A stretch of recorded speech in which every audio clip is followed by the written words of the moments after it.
My name is Kim Mutcherson. I am the Co-Dean of Rutgers Law School on the Camden campus, and this is The Power of Attorney. So we have started a little bit of a tradition here on The Power of Attorney, which is that we try to have an episode with the ABA president every year. And once again, the ABA president for this year has been kind enough to accept our invitation to join us. And so my guest today is Deborah Enix-Ross. Thank you so much and welcome to the podcast.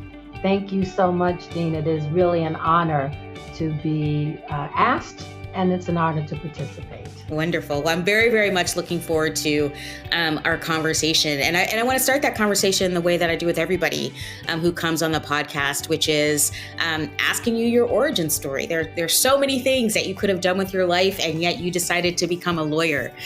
So what was it that drew you to the law? Well, you're very generous to say there are so many other things we could do. I think for me, because I am first generation everything. When I say that, I mean the first to graduate from high school and then college and then law school in my family. My cousins and I were kind of that first generation. For me, I always had a desire to help people. And they used to call me the peacemaker in the family. So I think when I look at those attributes, and then frankly, it was going to a sixth grade field trip. And you know, when you're in sixth grade, how excited you are to get outside of the classroom. Yeah. And I went to New York City public schools. So we went down to the courts and we visited a courtroom. And this was part of our sort of civics education. And I saw this man, because, you know, those days, most judges were men, sitting in a black robe up high, who seemed to be so wise and so kind and thoughtful and respectful of everyone that came before him. And I was like, well, who's that?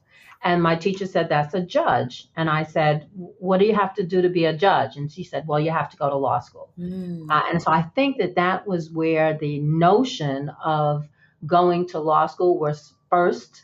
That's where that first seed was planted. And then as I went to college, I was a journalism major, and I thought I was going to be Oprah before Oprah. And so I went off and I went to journalism school, and I had an internship at a local news station. And this is before the Me Too movement. And I say this because it's part of the story of how I got here. And I noticed that the women reporters that were given the best assignments were a little friendly with the station manager. And I thought, I don't want that kind of pressure and those sort of options. So what else can I do? And I think I hearkened back to my desire to be a lawyer. And I thought I'll go to law school and become a First Amendment lawyer, which would combine the journalism background with the law. And so really, I think it was those two kind of defining moments, right? The exposure to the law, and then the idea of, I want to have some independence and a career that focuses more on my abilities than perhaps other attributes. Absolutely. That's a great story, and I want to peel off some layers of it, Sure. if that's okay. So one of the things that I absolutely adore about being at Rutgers Law School is that we educate a lot of first gen students, first gen college, first gen law school. And it's always really interesting to talk to those folks for a whole range of reasons. One is very often they'll say, particularly the students of color, I never saw a lawyer who looked like me until I got to law school. But then they also sort of talk about that transition both into law school and into the profession by virtue of not having anybody in their family who had taken that path before. So I'd love to hear a little bit more from you about, you know, what it was like. I mean, you said first gen high school, first gen college, and first gen law school. So can you just talk a little bit about that journey and what it was like to be the first in your family to have all of these really formative and important experiences? Absolutely. And I will say, although, as I said, first gen and all of that, the encouragement that I received along the way, mostly from the members of Salem United Methodist Church in Harlem. I have to shout out my home church. But it was, it was at a time when the whole community got behind you. So the church itself, we had scholarships. There was the notion that for all of us, my peers, we were all going to go to college. And we had scholarships, we had college prep courses, we had all the tools that we could provide through my church. And that also instilled in me the desire to come back once I achieved that law degree and help in my community. So I did a lot of work on behalf of my church, on behalf of the members of the church. I became everyone's lawyer. And it was an honor and a privilege to do that. But it really was because they had so much confidence and faith in me, even though there weren't any lawyers in the congregation. And I certainly didn't see any lawyer. I grew up in Harlem. I didn't know any lawyers growing up. But I had this sense of community behind me that kept saying, you can do this. So when it was difficult, and I'm not going to say that there weren't difficult days, I relied on that faith and that prayer and that community to see me through. And I really feel that is a tremendous part of my success. And that is also a part of what does it mean to be a professional. I didn't know any lawyers, so I had to kind of figure that out. But they instilled in me I think the core values of the legal profession, which without even knowing that that's what it was, which is you take on clients, you must do your best for them, you act in a certain way, you present in you treat them with dignity, all the kinds of things that they were teaching me as a part of that community is what I took on as being a professional and being a lawyer. Oh, I love that. I love that so much. So once you were in law school, and there's something very interesting always about asking people what their law school experience was like, because it tends to be either loved it, or it was the worst thing in the world, right? There's not a lot of middle ground. So I'm curious what it was like for you. I mean, were you one of those people who went into law school and thought, wow, I have found my people and I have found my place? Or was it more of a little bit of a rough transition? I think I'm going to fall somewhere in the middle. Good. Okay. Okay. And it's for these reasons. So I went to law school in 1978. I went to the University of Miami, both undergraduate and law school. Go Canes. And my law school class had 309 students divided into 3 sections. So 100 and some odd in each section. 309. There were 9 African American students. Wow. And only 2 of us were African American women. Whew.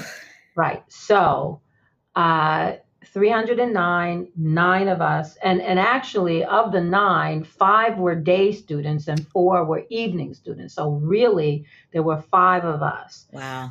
So we had all of the normal trials and tribulations of law school, which is can be difficult. It's like I tell people the reason it's difficult is you're like learning a new language. Yeah. Law is a new language. And once you learn the language, it becomes easier, but it's hard in the beginning.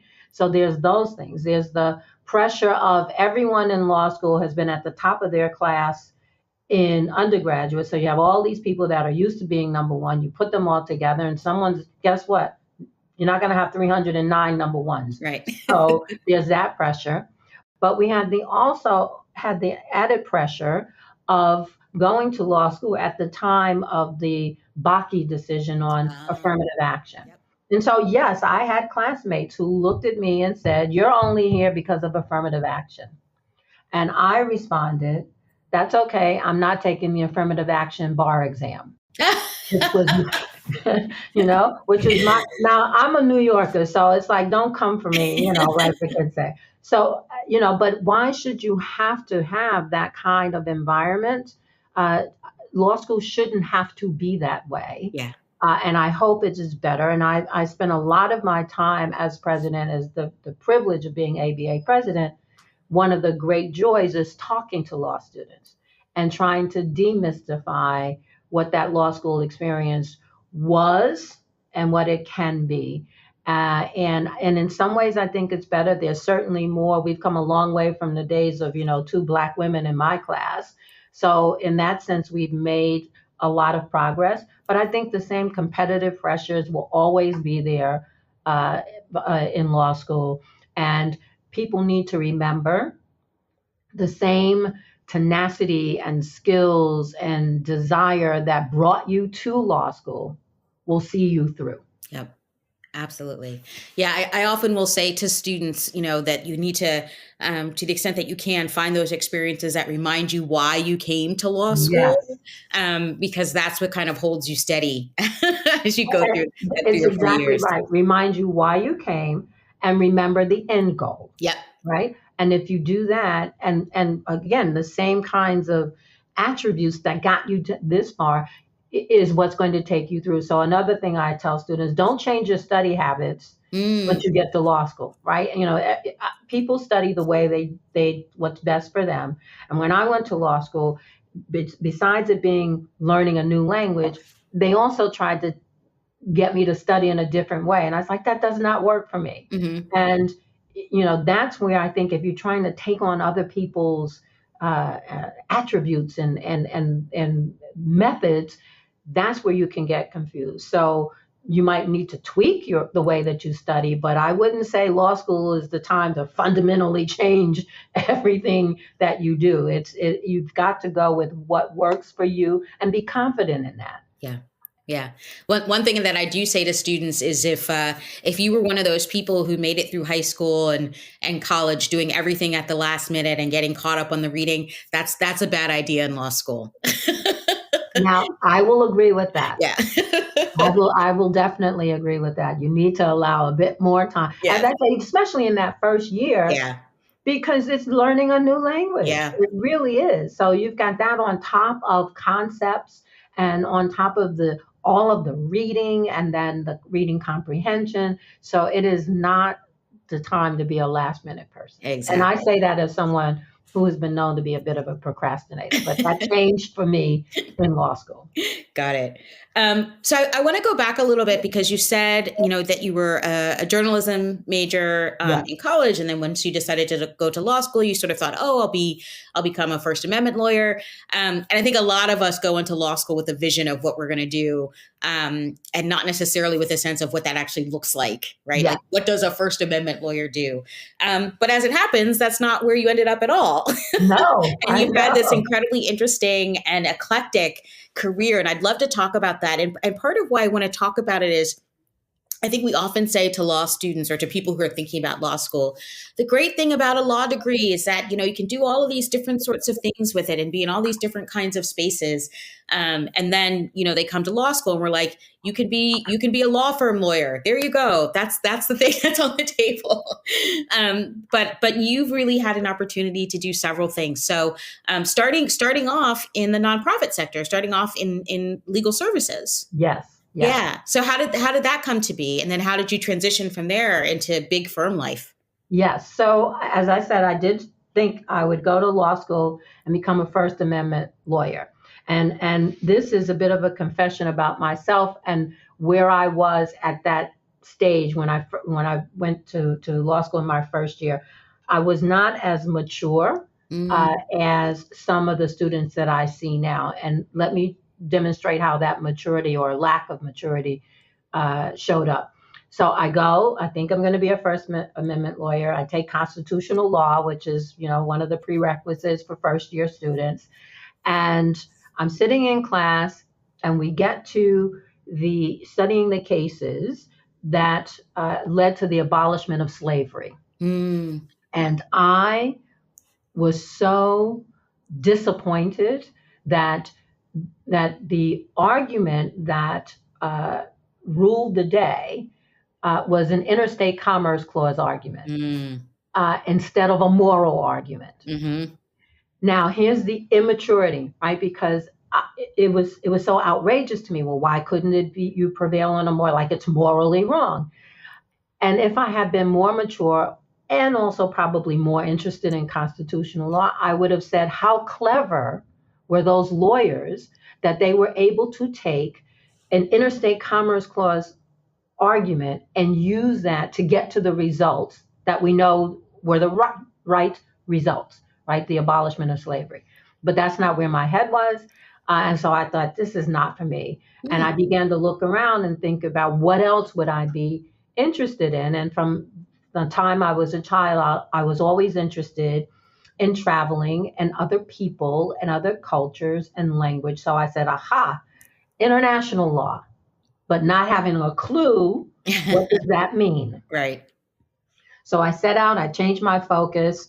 I took all of the requisite courses, but I tried to take sort of electives in international. One of the smartest things I did, which is also probably at the time one of the most unorthodox things I did, was after my first year of law school, instead of trying to find a job in big law, I went and studied international law at the London School of Economics. Now, Wow. everyone said, are you crazy? You need to be looking for that first job in a law firm, because if you get it after your first year, and they'll invite you back for your second year and then your third year and you're all set.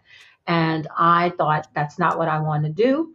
So off I went. I studied in London, and then I traveled around Europe, the backpacking student, because I had missed out on doing that in college and I've always wanted to do it. And in the end, it was a terrific grounding for me in international law. But it also took me 7 years to get my first job in international law. Okay. I started, as you've noted, as a legal services lawyer. So that's because in my second year, after my second year, I did an internship at a legal services office in Brooklyn and back in New York City. And after I graduated, they made me an offer, and I began working in legal services. Now, I graduated in 1981, which at the time was the worst recession we'd ever seen. So no one was hiring, lawyers. Yeah. So I was, very grateful to have the job at legal services. I also loved it because it, remember, when you tell students, remember why you wanted to go to law school, it was all about everything I wanted to do. I was helping people. And at that time, I was working on a project. This is a little bit of history. Ronald Reagan was president, and he had decided one way that we could reduce the federal spending was to essentially cut people off from their Social Security, SSI benefits, right, and force them to go on to welfare. And so we had this whole unit that was designed to restore people's Social Security benefits. And I was part of that. And it was some of the most challenging and rewarding work that I've ever done.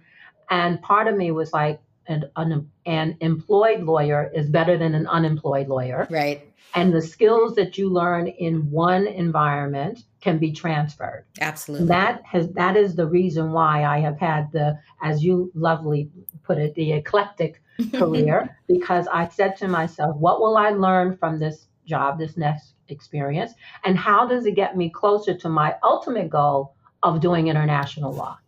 And sometimes the line was direct and sometimes it was indirect.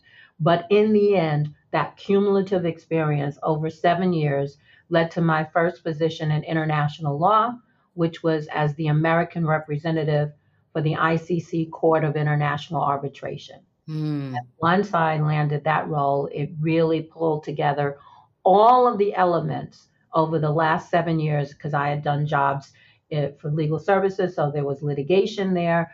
I had been involved with the Better Business Bureau advertising division. And so I was doing arbitration of advertising disputes. And I ended up, as you or may know, but both at the ICC. And then I lived for 5 years in Geneva, working for the World Intellectual Property Organization, focused on arbitration of intellectual property disputes. So, it all carries through. Now, I'm not going to say I had enough foresight when I was taking each job to know that that's how I would be connecting and building, but I did have enough foresight to know that I was going to gain skills that eventually would be useful in no matter what setting I was in. Right. So flexibility really is important. And it is true that as lawyers, we either know an area of law or we know how to access areas of law. Absolutely. And I love what you said, that as you thought about new jobs and new experiences, that you sort of asked yourself two questions: what will I learn? And then how does it move me toward my ultimate goal? Yeah. And that just seems like such a good way to think about one's career, Yeah. right? The other thing I say to students all the time is the job you get coming right out of law school is not necessarily where you're going to be in 5 years or 10 years or 15 years. I am so glad you say that, because I say to students all the time, do not think that if you don't get your dream job right out of law school, your career is over. You Right. are going to practice law on average. For me, it's been 40 years, Yeah. right? I graduated in 81. I was admitted in 82. And here we are more than 40 years later. And I've had a number of experiences. So it is not fatal if you don't get the job that you want. What can you learn and what can you take with you?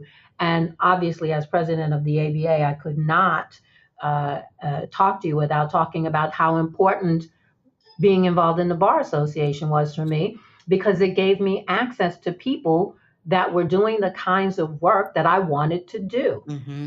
So I was able to learn from them and get exposure and volunteer. And in the end, almost all of my jobs after my first or second one were through connections through the Mm-hmm. Bar Association. I'm not saying join the bar and you'll find people who'll give you jobs, but I am saying you'll be around those people that are involved in the areas that either you want to practice, or maybe in your day job you're not able to do it, but you have an interest in areas. And so for me, that was also a part of that story of moving forward. Yeah. It also makes me think a lot about, because I think often younger folks don't really think about what it means to build a career, Yeah. right? And what that looks like over time. But one of the things that a message that people constantly get bombarded with is you need to, particularly as women, you need to have your mentors, you need to have your champions, you need to have, the people who are saying good things about you, when you're not in the room.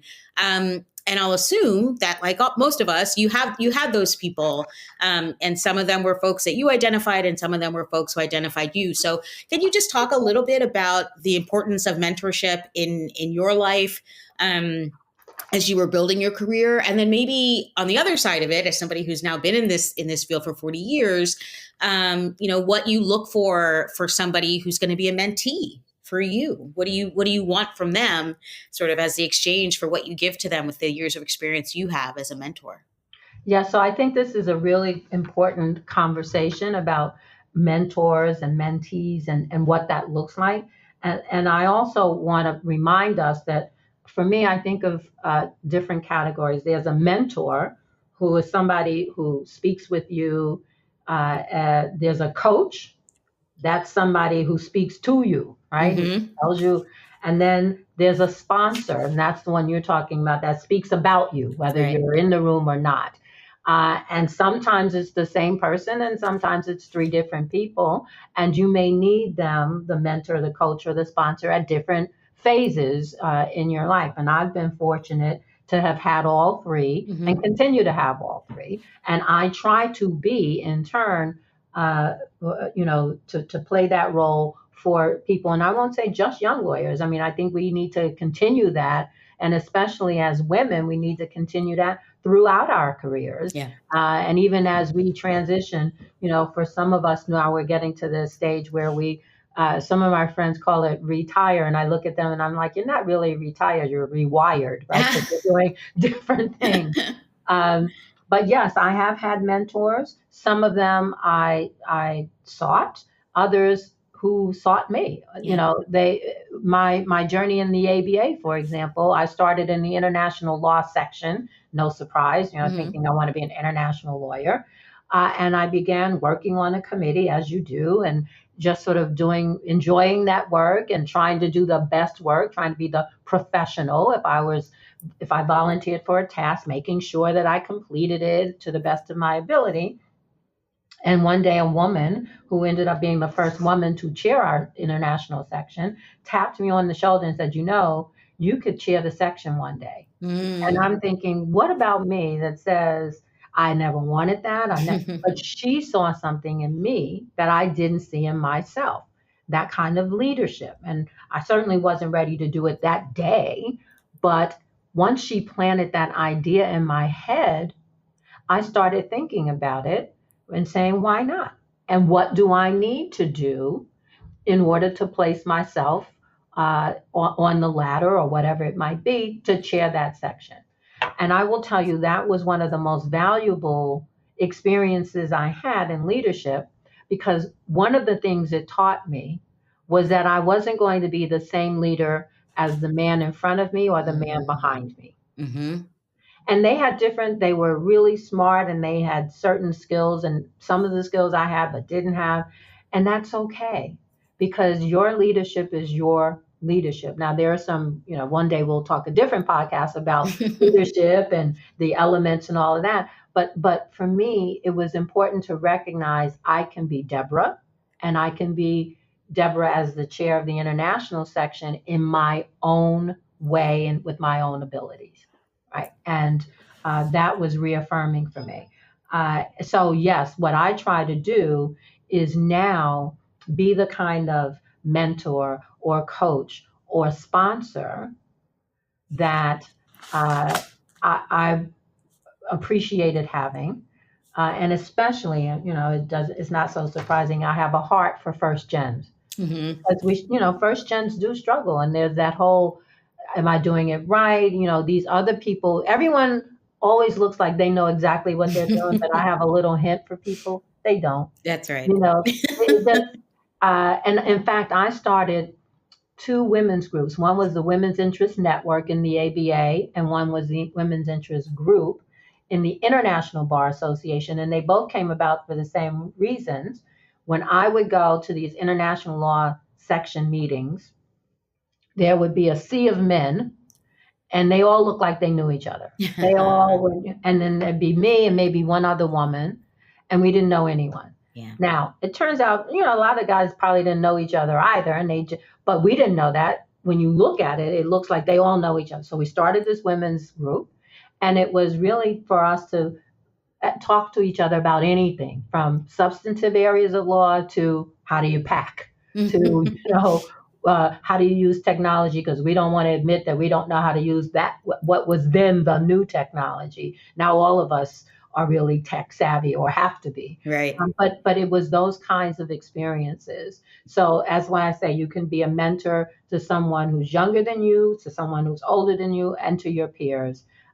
But it doesn't matter. What matters is that you're doing that, and that you are giving the kind of advice that will help people pursue their goals and be their best selves. Absolutely.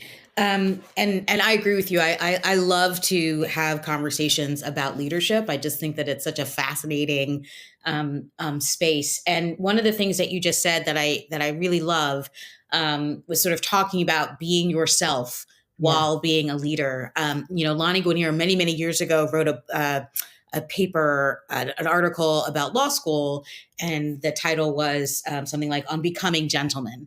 And she was sort of talking about the ways in which law school tries to sort of fit everybody into a particular box, and that for a very long time that box was sort of this is how white men are, and so you should pattern yourself after that.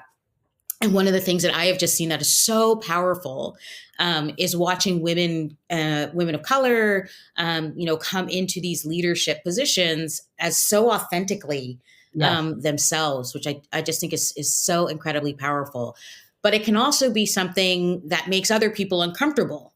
And I wonder if you have, not necessarily experiences that you want to share about that, but, how do you kind of deal with those circumstances where you kind of walk into a room and you feel like you have to continually prove yourself because people don't expect the ABA president to look like you? Yes.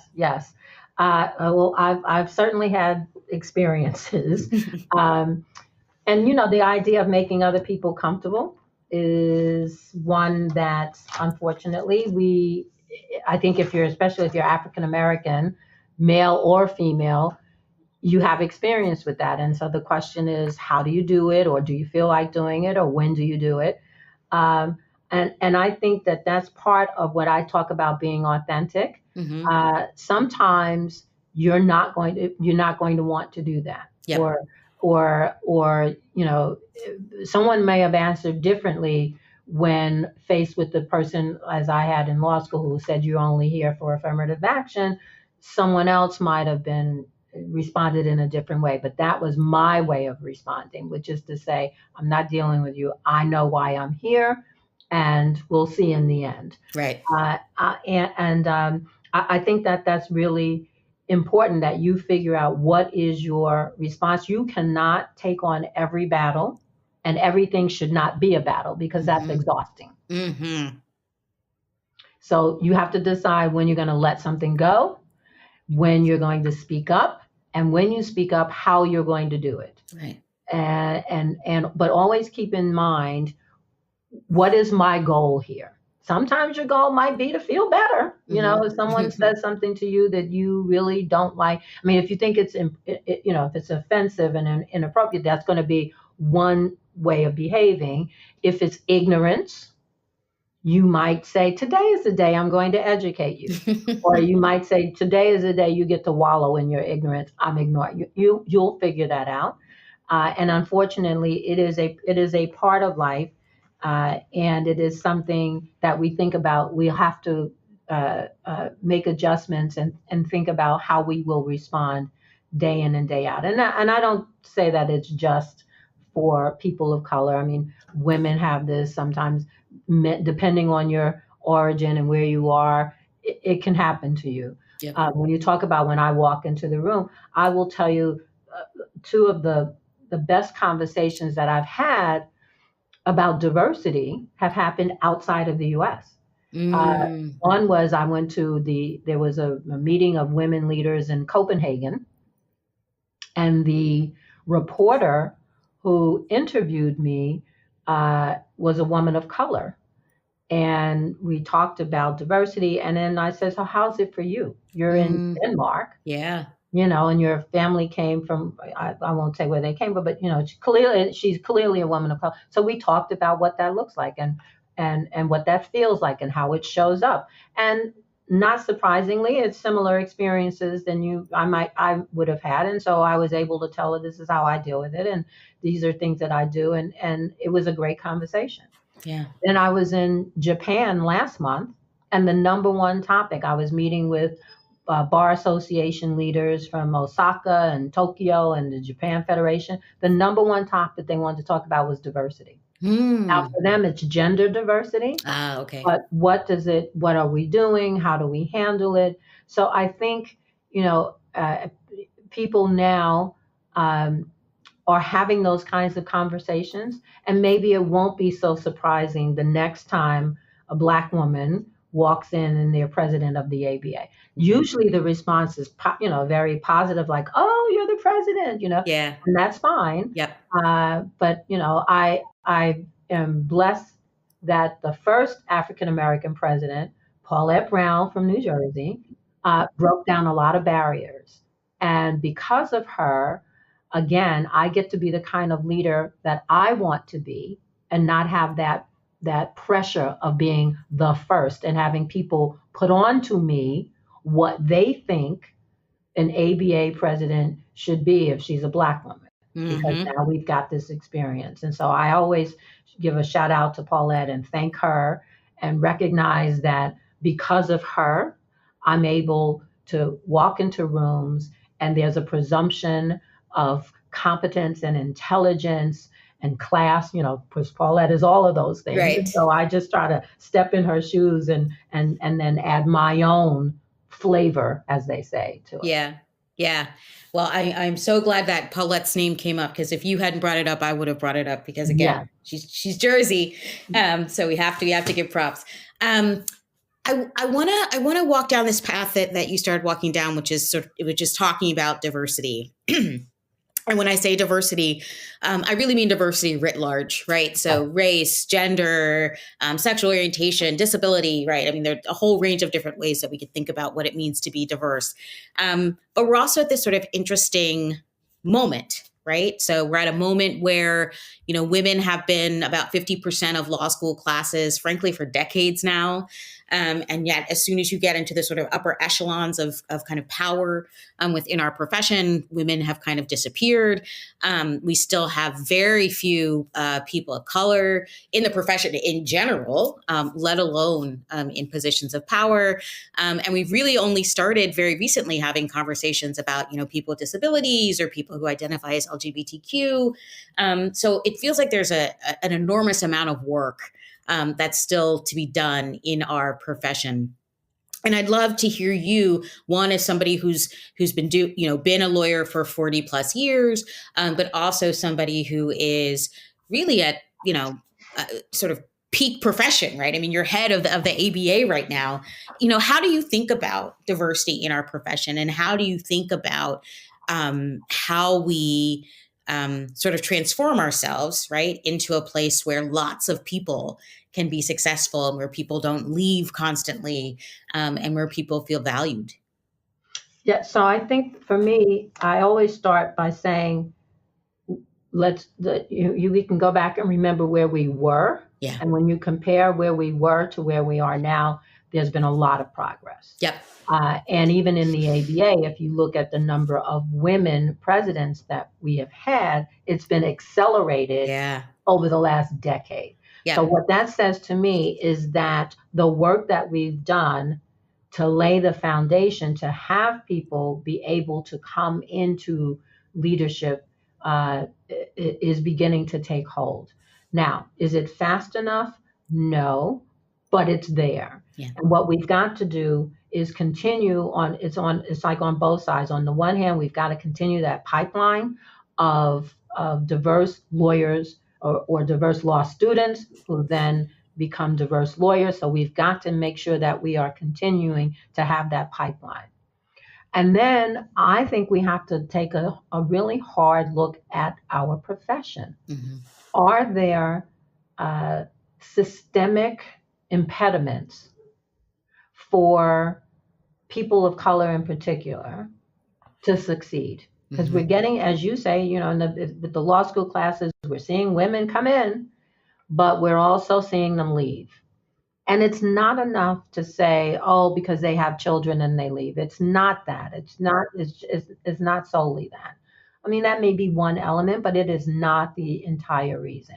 Are there structural barriers, structural impediments in the way that this system has been set up that produces these results? And let's face it, even, going back to my naive days with con law and the Interstate Commerce Clause, even if you don't think morally there's something wrong with having a system that shows you where people fall off, economically, it doesn't make sense. You get people who are really at the peak of their career and their learning and their experience, and then they walk away. If there were any other investment that you had where you say, oh, we're going to build and build and build, and then just when the investment is about to pay off, we're going to take it away from you. Right. That you wouldn't tolerate that. That's right. So I think that, and we are in the ABA, we are like a lot of bar associations, really trying to dig into what are some of the systemic changes that we might need to make, the structural changes that we might need to make in order to retain these lawyers that are at their peak or coming into their peak. Yep. So, I don't say I have the answer now, but I think we are at an inflection point where we know we can't continue the way we have been. And some of that has been hastened by the pandemic and some of the learnings from the pandemic and some of the learnings coming out. I guess we're coming out of the pandemic, hopefully, God willing. Yeah. And what does that look like? And of course, we've already seen the shifts in, coming into the office and working hybrid. 5 years ago, people would have said you're insane. That's right. No, that's not going to happen. Yep. And now it is the new norm. Yep. And so this is really the moment where we say, okay, we've looked at that. Now, what else can we look at that will help us make these changes that will make our legal profession more equitable and more reflective of society. And it's really important that we have that representation, because we know that confidence in the legal systems, in the judicial systems, and in the courts themselves is declining. Mm-hmm. And that decline is for a variety of reasons, but it's hard to trust a legal system or judicial system where you don't see yourself reflected. Yep. Yep, absolutely. And one of the points that you made as you were just speaking was about the importance of pipelines as well. And we're sort of sitting on the precipice of the Supreme Court making a decision that almost certainly is going to have an impact on pipelines into higher education, and then obviously into law school as well. And we're certainly sort of thinking about what does that look like in a law school context, and other people are thinking about it in their particular context as well. But it almost feels in some ways, and the, sort of the question here is whether you kind of agree. It feels like we're moving backwards in some ways right now, and as you said, that there's this sort of sense of disconnect and distrust with our courts, particularly our Supreme Court. And I had to have a bunch of conversations with law students last year about why they should stay in law school and why all this matters.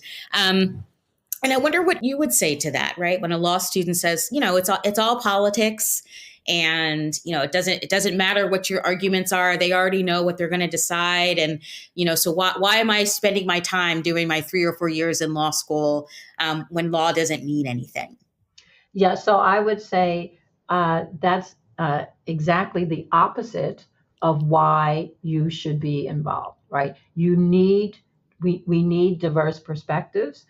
We need to have lawyers that come in who then train and become judges, and we need them at every level. And not only do we need law students and law students of color, in particular, we need you to be prosecutors, we need you to be defense attorneys, we need you to be legal services lawyers, because we need to instill confidence in our systems. Yeah. And the only way we're going to have that is if people see, yes, you might have some decisions that feel like they're being made on a political basis, but let's not forget that that is a very small number of cases. Mm-hmm. And most people are going to be affected day in and day out by the cases that go under the radar, by the cases that affect them personally, whether it's family law, domestic abuse, whether it's I want to start a business and I need to make sure that I have some representation, or whether it's I have a business and I'm not getting paid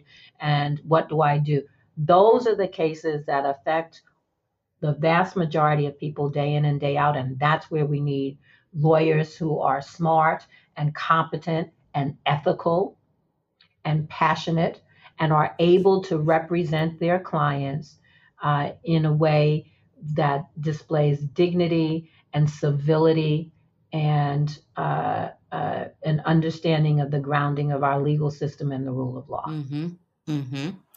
So I want to, we've had these sort of very high level conversations, and I want to bring it down just a little bit, because so much of your work has been in alternative dispute resolution and arbitration. And oftentimes when people think of lawyers, they just think of lawyers, in a courtroom, yelling at each other across the tables. And yet there are other ways to fix things. Yes. So I'm curious if you could talk a little bit about, and I feel like there was a moment where we were much more focused on ADR, and we've kind of lost sight of that a little bit. So I'd love for you to talk about, one, how you got interested in that kind of work, and then two, what you see as sort of the future of alternative dispute resolution. Yeah, so for me, it harkens back to my legal services days, and as a litigator, but also looking for other ways that I could help my clients resolve their disputes. And that's where I was first introduced to negotiation and mediation and arbitration, sort of the ADR, alternative dispute resolution. And for me, I found that I really thought that it was a great way, a great alternative to being in the courtroom. Now, in international arbitration in particular, some of the reasons that parties selected is that they want to have arbitrators that have specific experience with their types of disputes, as opposed to judges who may not have that experience. Also, right. It's confidential, so it protects business relationships and business secrets. So there are reasons why. And then the third reason is, well, not just the third, but another reason is, especially in international arbitration, there are treaties for enforcement of arbitration awards, as opposed to now I have this court judgment that I have to go around and try and figure out how to enforce. So those are some specific reasons about international arbitration. Mm-hmm. But your broader question is a really good one, because we have a statistic that we've seen in the ABA, our civics survey, our 2022 civics survey. The new one hasn't come out yet, but as in 2022, when asked the question, do you believe that there's racial bias built into the judicial system, more than half of the respondents said yes. Now, in the breakdown, young people ages 18 to 36, more than 60% of them believe that. Mm-hmm. There is a racial divide. 48% of white people agreed with the statement, 54% of Hispanics, but 75% of Black people believe that there's racial bias built into the judicial system. Yeah. When I talk about that with my non-lawyer friends, the first thing they say is, well, who are the 25% don't believe it, right? But in all seriousness, that means we have a crisis of confidence. Absolutely. And one of the things we can use is alternative dispute resolution to get people to resolve their disputes in a peaceful way. Mm-hmm. Because let's face it, people that don't have confidence in the judicial system, it's not like they don't have legal problems. Yeah, that's and right. What are they going to do if you don't have, you're going to figure out some other kind of way, and sometimes maybe not a very productive way of expressing that anger, right? You still have the legal need, you need redress, but if you think there's bias built into the system, it's very hard to get you to access it. Yeah. So with ADR, we can set up systems. We know how to set up mechanisms in communities. It can be people that you know and you trust. It's kind of going back to the elder models in communities, but that's a way of having equity and having your voice heard. And if you feel that even though you lost the case, you were fairly treated, that will go a long way to restore the confidence that we need to see. So I do think that ADR, whether it's arbitration or mediation or negotiation or even facilitation, whatever the tools we have, can be a really powerful way of restoring that confidence. Yeah. That I love that, and it also feels like a good place to end, because it's ending on a high note. High note, yes. I agree, and I like that. So thank you so much. I mean, this was just an absolute delight to get to speak with you, and I am just so impressed by the career that you have had, by the work that you were doing at the ABA, and I'm excited to see what you do next. Well, I really appreciate it. Thank you for this opportunity. And for everyone listening, I would just say, please look at the ABA, join the ABA. There's tons of possibilities and opportunities, and we need you. We need your voice. We need your representation. Thank you. Absolutely. Thank you. The Power of Attorney is produced by Rutgers Law School. With 2 locations, minutes from Philadelphia and New York City, Rutgers Law offers the prestige and reputation of a large, nationally known university with a personal, small campus experience. Learn more by visiting law.rutgers.edu.